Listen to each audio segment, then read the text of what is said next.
Hello guys and welcome back to Satya's Inverts. Today's video is about the growth and husbandry of Davis pentaloris. So, let's get started.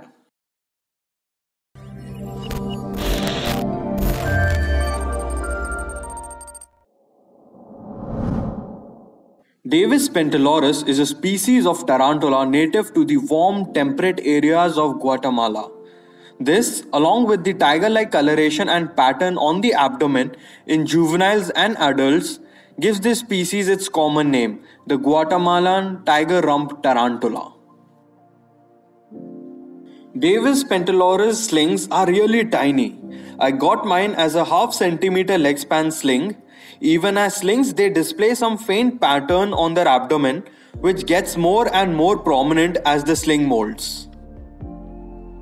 I housed my slings in a 3-inch by 2-inch by 2-inch container with about half an inch of coco peat as substrate.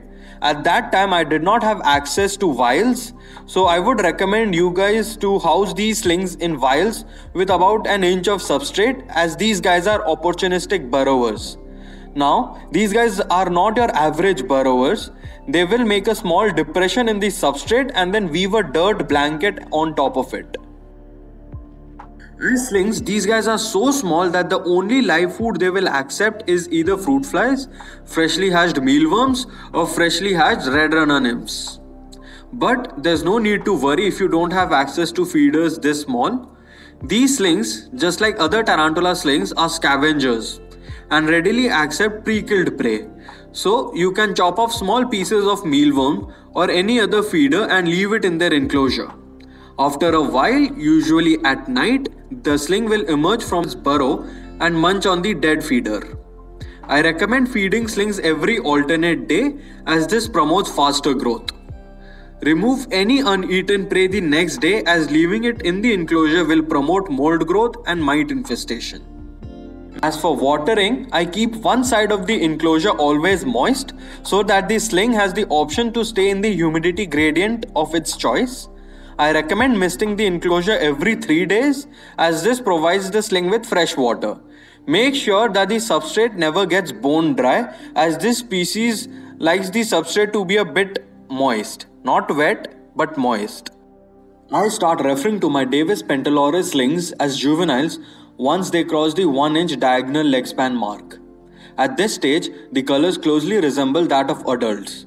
They have dark orangish carapace with tiger stripes on their abdomen. I house my juveniles in the same 3-inch by 2-inch by 2-inch enclosure till they reach about 2 inches diagonal leg span. After that, I moved them into enclosures of dimensions 7 inches in length, 4 inches in width and 4 inches in height with about 2 inches of substrate. I also recommend providing a hide at this stage, as these guys are really skittish and extremely fast. So, a hide will make the tarantula more secure and confident. I raised my juvenile Davis pentalorises on adult mealworms, juvenile red runners and lobster roach nymphs. This species is a great eater, but sometimes you can spook them while opening the lid of the enclosure, which causes them to not eat immediately. I usually leave the prey in, and eventually the tea will catch and eat the prey. I have even seen my tea dig out mealworms from the substrate and eat them.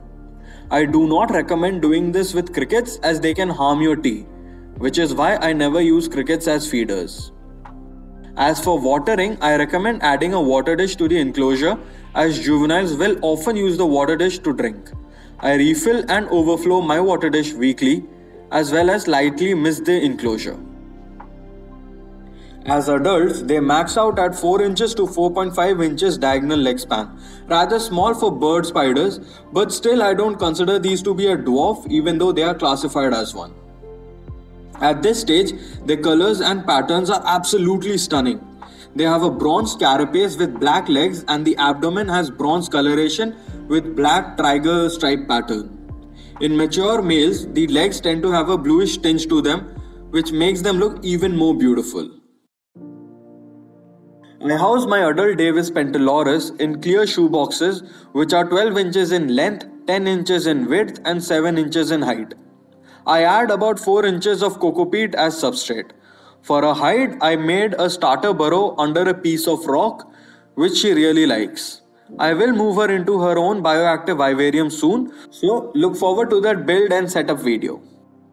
At this stage, I offer my Davis pentaloris, adult mealworms, red runners, lobster roaches, and superworms.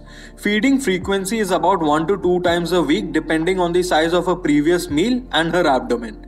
Watering routine is the same as that for juveniles.